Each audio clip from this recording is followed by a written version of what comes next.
In today's video, I'm going to teach you how to create financial reports in QuickBooks. Whether you're checking performance mid-month or preparing for year-end, this process is quick and repeatable on your QuickBooks. Online dashboard, look to the left menu and hover your mouse over Reports. This opens the Reports area without leaving your current page. From here, choose Standard Reports. These are ready-made templates, so you don't have to build anything from scratch. Inside Standard Reports, find and select Profit and Loss.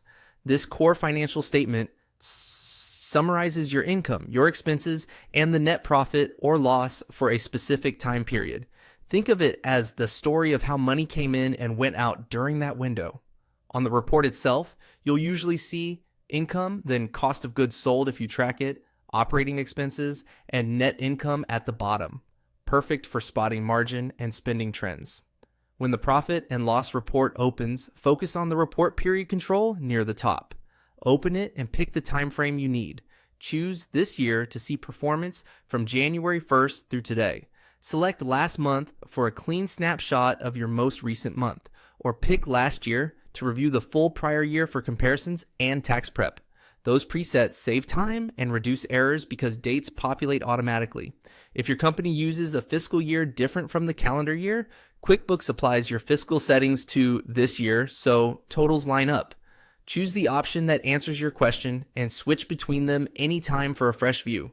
As soon as you select a period, the report refreshes automatically. Scan income at the top, review expense categories, and note net income at the bottom. If totals look off, remember that cash versus accrual can change timing. Cash basis reflects money when it moves, while accrual reflects when it's earned or incurred. Use the method your business and accountant prefer. Before you wrap up, make sure bank feeds and transactions are up to date so the report reflects the latest activity. Small gaps in categorization can shift totals. And that's it. By hovering over reports, opening standard reports, choosing profit and loss, and setting the report period to this year, last month, or last year, you've created a clear financial report you can review with your team or advisor. Thanks for watching, and use these steps anytime you need a fast, reliable snapshot of your business performance.